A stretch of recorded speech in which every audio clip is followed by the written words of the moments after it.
Salut, c'est Shep, bienvenue dans cette Marvel JCE TV. Aujourd'hui, je vais vous présenter les cartes propres aux super-héros Spider-Man, Spider-Man comme on le dit chez nous. Donc super-héros de la boîte de base du jeu Marvel Champions JCE. Édité par Fantasy Flight Games. Bien, donc ça fait quelques semaines maintenant que l'on vous parle du jeu. Il est temps de parler un petit peu des cartes à proprement parler. Spider-Man. Donc Spider-Man est un super-héros qui va avoir tendance à être extrêmement polyvalent et à essayer de jouer, si on veut en rapprocher ça d'un des trois grands archétypes de jeu de cartes, du contrôle. C'est probablement celui qui se rapproche de plus du contrôle. En tout cas, il est extrêmement polyvalent.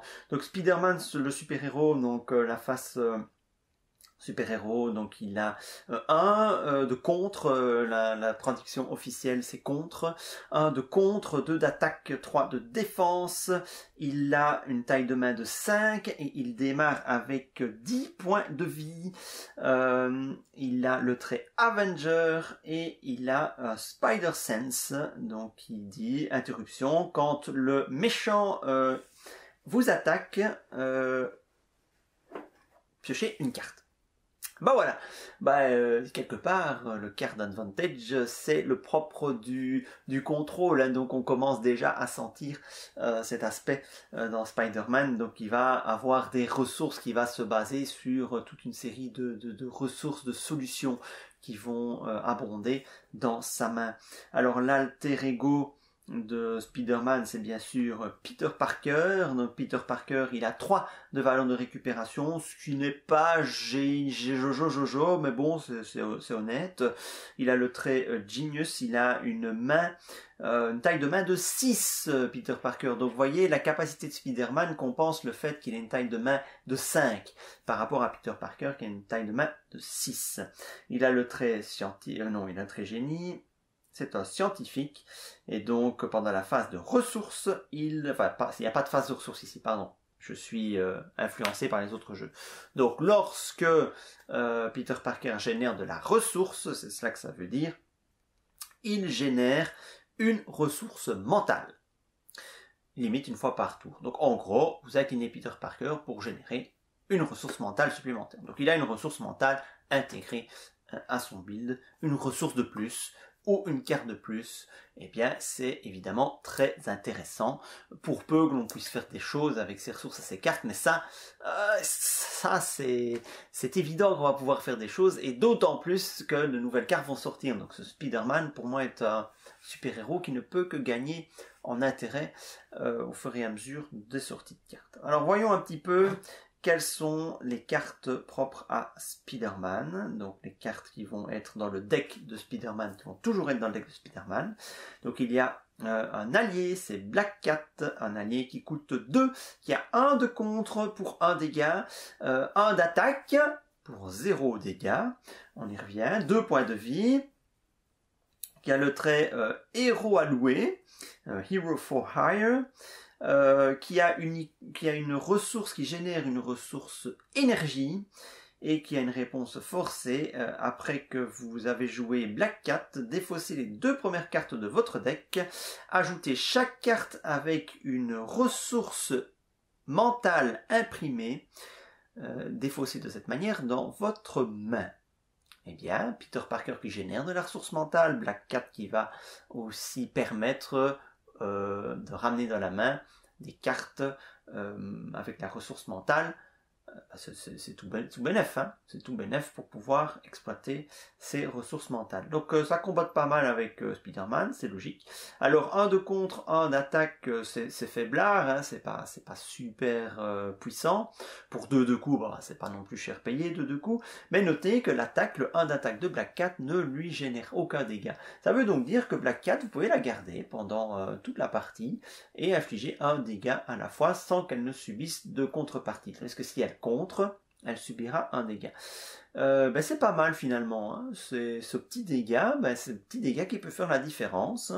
Donc pourquoi pas, hein. Moi Black Cat c'est pas du tout, je vais dire, la carte que j'ai pas envie de jouer si je la pioche dans un deck Spider-Man. Alors, ensuite, nous avons Backflip. Je ne vais pas, comme Ryzen, me risquer dans des traductions lorsque je ne suis pas absolument certain de mon coup. Donc, ce sera Backflip. Et puis, ça sonne quand même beaucoup mieux que Salto arrière. Donc, ce sera Backflip. Donc, Backflip, c'est un événement qui génère une ressource physique, qui a les traits défense et skill. J'imagine que ce sera compétence. Talent, on va dire skill. Donc, interruption pendant la défense. Donc lorsque Spider-Man défend, interruption. Lorsque vous devriez prendre n'importe quel montant de dégâts d'une attaque, prévenez tous les dégâts de cette attaque. Et ça c'est pas mal, donc on peut encaisser une attaque sans broncher. C'est gratuit, donc c'est jouable tout le temps, c'est vraiment une solution à garder dans sa main au cas où le méchant serait dans une phase vénère, où il serait en train de taper très très fort. Que dire de plus? C'est tout bon. Ça génère de la ressource mentale, physique. C'est peut-être ça qui va faire qu'elle sortirait des decks, mais on peut pas encore trop spéculer là-dessus. Est-ce qu'on pourra faire des decks spécialisés dans certaines ressources, ou bien est-ce que ce sera trop compliqué de le faire? Ça, il faut attendre que la collection s'agrandisse un petit peu. Donc, a priori, là, dans un contexte corset, c'est une excellente carte, une carte gratuite, toujours une bonne carte, surtout quand elle est utile. Certes, c'est soumis au fait de prendre des dégâts, mais voilà. Alors oui, il y a quand même l'interruption défense. Je m'interroge, est-ce que Spider-Man est obligé de défendre pour pouvoir utiliser cette carte? Je ne suis pas du tout certain qu'il soit obligé de défendre pour jouer cette carte, que c'est simplement en situation défensive qu'on peut jouer cette carte, même si on ne défend pas l'attaque.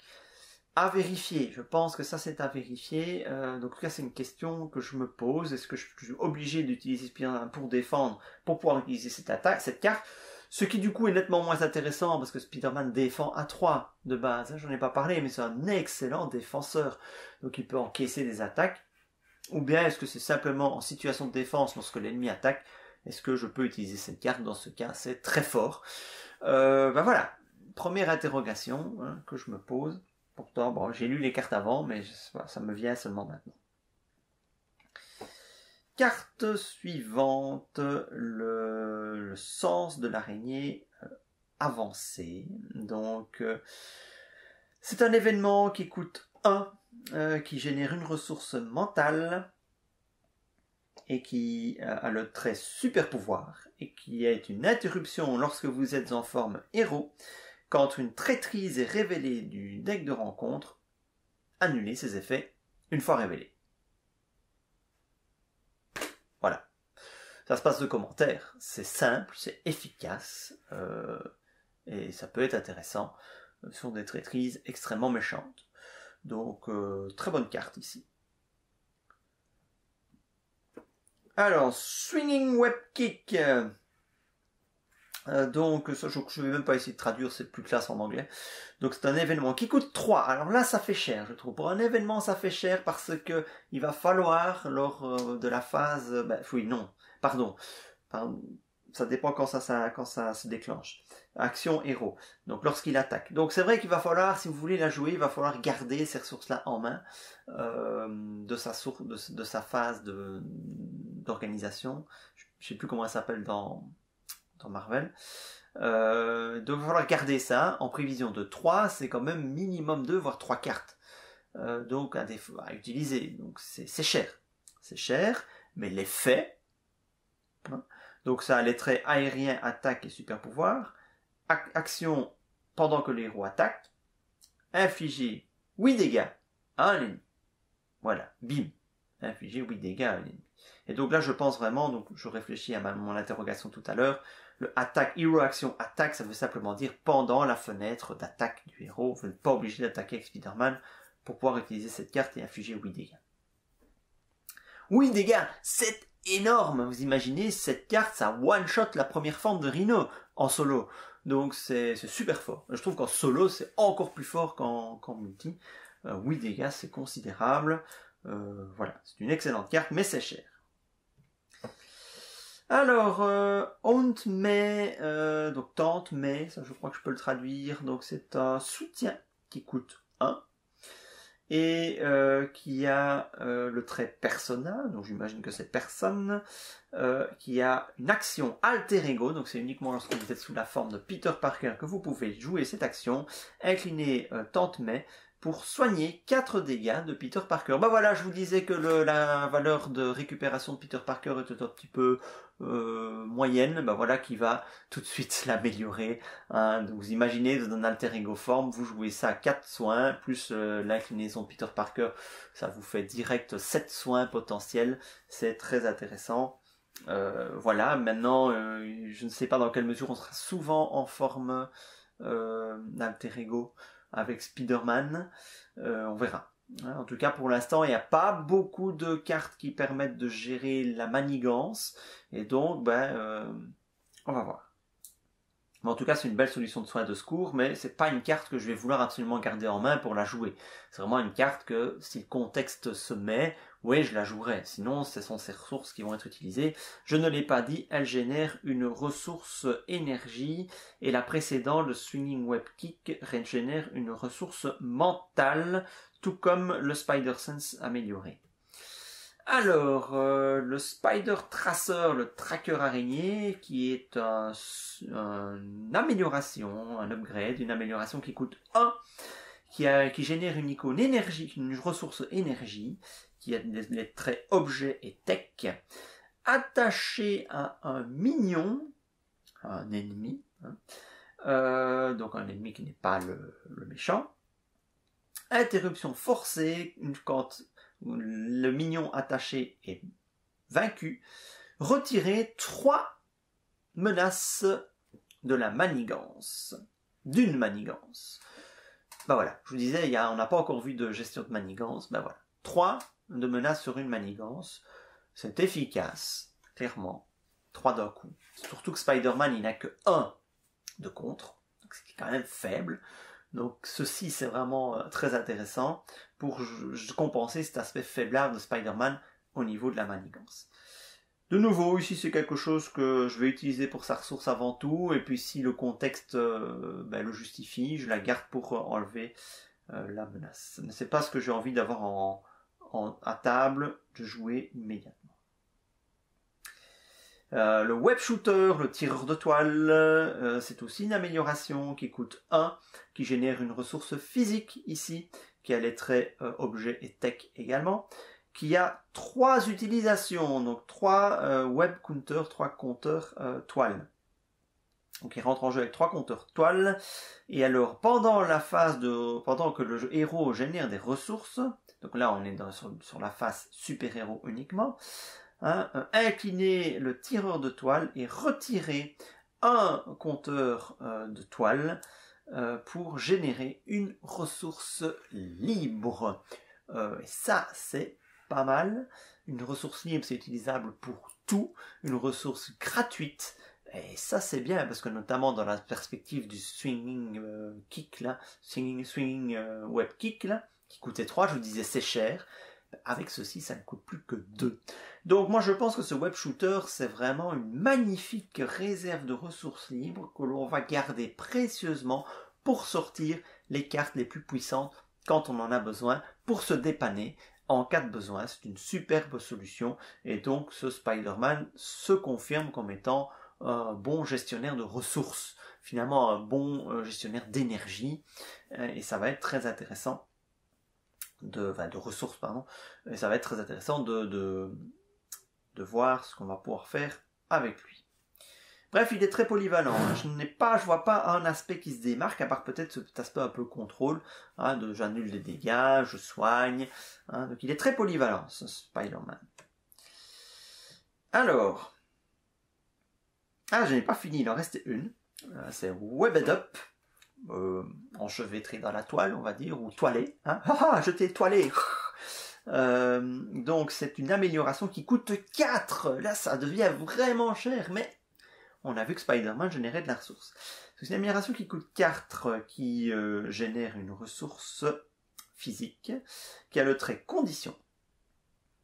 Et donc vous ne pouvez la jouer que en forme héros. Attachez-la à un ennemi, maximum 1 par ennemi. Et vous avez une interruption forcée.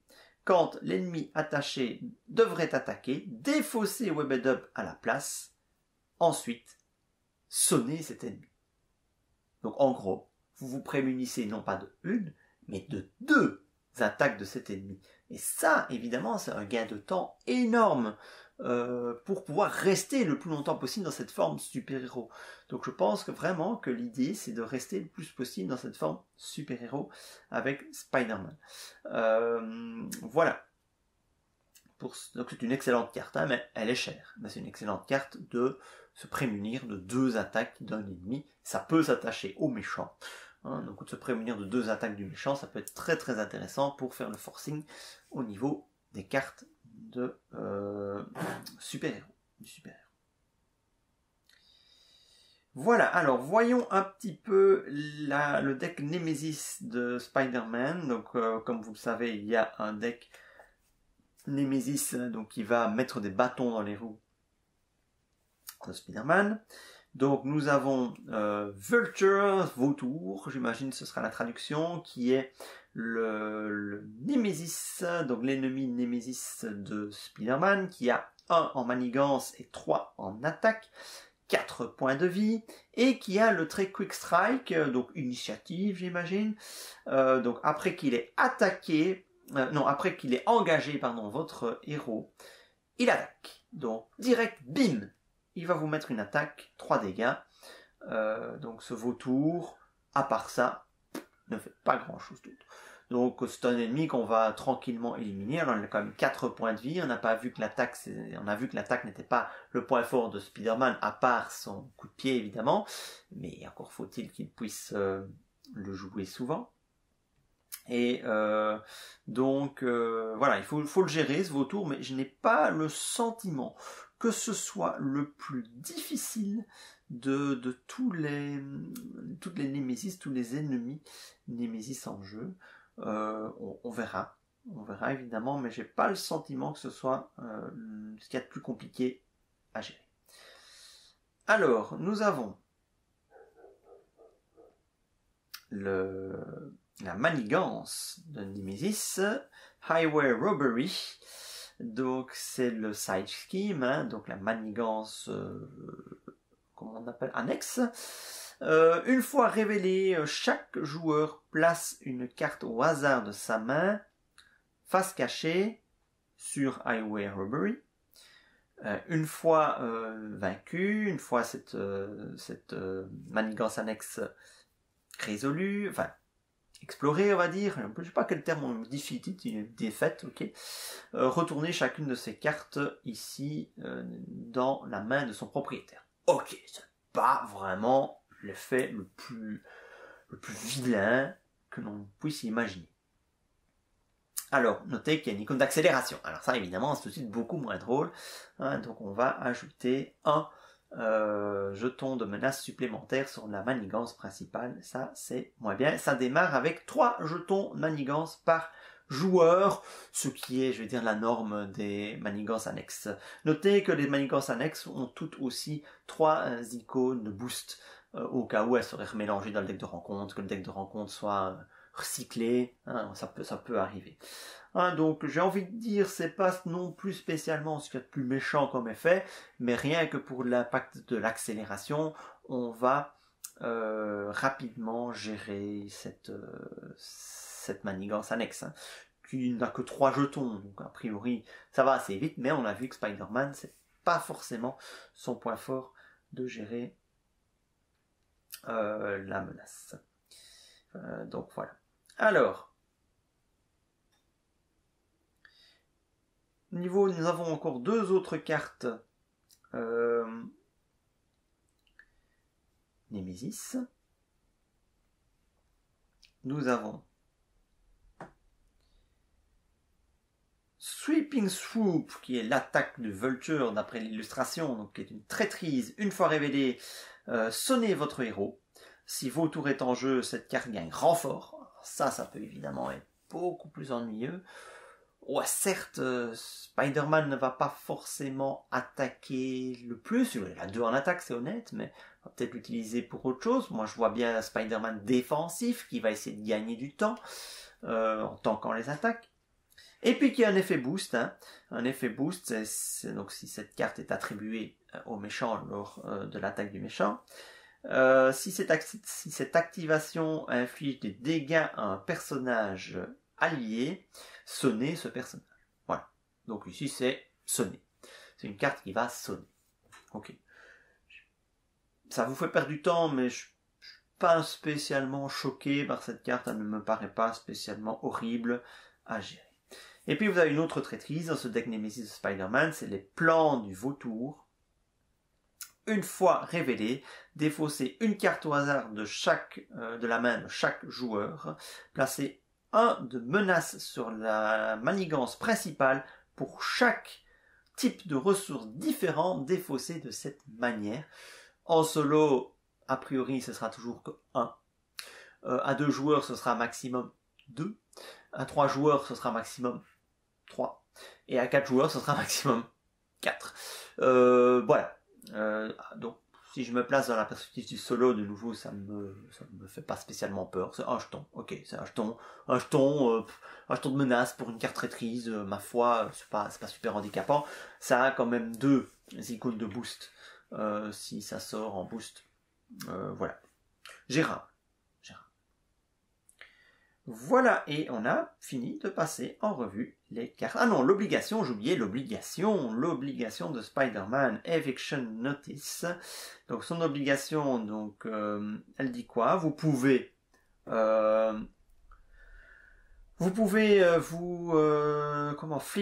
retourner votre carte action, flip c'est quand même plus facile, hein, sur sa face alter ego. Choisissez un. Inclinez Peter Parker pour retirer Eviction Notice de la partie ou défausser une carte au hasard de votre main. Cette carte gagne renfort. Défausser cette obligation. Ben moi honnêtement, je incline direct Peter Parker pour faire sortir ça. Certes, ça me fait perdre un tour, mais de toute façon, je suis sur la face Peter Parker. Voilà. C'est tout. Parce que l'autre effet me paraît vraiment simple. Défausser une carte au hasard de la main, donc ça c'est déjà pas chouette. C'est pas chouette parce que c'est une ressource de moins, c'est une carte intéressante à jouer en moins. Mais en plus, ça casse un grand fort, quoi. Allez. Donc, non, je ne cumule pas. 2 icônes de boost quand même. Là, par contre, je trouve cette obligation assez sale et vous oblige presque à perdre un tour sous la forme de Peter Parker. C'est un peu dommage. Mais mon avis des deux, ça me paraît quand même la plus raisonnable à choisir. Alors, dernière petite chose dont je n'ai pas parlé lorsque j'ai reviewé les cartes, c'est la fréquence de ces cartes. Donc, il y en a 15, vous avez vu que je n'en ai pas passé en revue 15, ça veut donc dire qu'il y a plusieurs exemplaires de certaines des cartes. Ça se répartit comment? Bien, Black Cat et Aunt May et Tante May étant des cartes uniques, forcément elles ne sont qu'en x1 dans le deck. Toutes les autres sont en x2 exemplaires, sauf le Swinging Web Kick qui est en 3 exemplaires. Donc potentiellement 24 dégâts directs, bim, comme ça dans votre deck. Oui, c'est la solution d'attaque principale de Spider-Man à mon avis. Donc ce Spider-Man est vraiment, à mon sens, un super-héros qui va attendre, qui va temporiser, qui va attendre d'avoir ses kills, poum, pour d'un coup mettre des gros dégâts sur le méchant, et en attendant il va gérer ce qui vient et défendre les attaques du super méchant, qui c'est 3 de défense, c'est le meilleur défenseur de la boîte de base je pense. Donc voilà, alors avec quel aspect le jouer, on va pas spéculer là-dessus pour le moment, on entrera peut-être là-dedans dans des vidéos futures. De base, je pense que le Spider-Man, il est associé à la justice dans le jeu de base, si je ne me trompe pas, c'est un Spider-Man justice. Je peux vous confirmer cela dans quelques secondes. Mais j'ai vraiment le sentiment que ce Spider-Man, il est justice. Ou bien il est protection. Mais je raconte des bêtises. Non. Spider-Man est bien justice. Voilà. C'est tout pour la revue de ces cartes. J'espère avoir été suffisamment clair, que vous avez envie de jouer ce Spider-Man, et d'ici là, si c'est le cas, mettez-nous des petits pouces levés, abonnez-vous si vous n'êtes pas encore abonné pour ne rien manquer de toutes nos prochaines vidéos, et partagez aussi, partagez et dites que nous existons, parce que en français, on parle français. Allez, salut!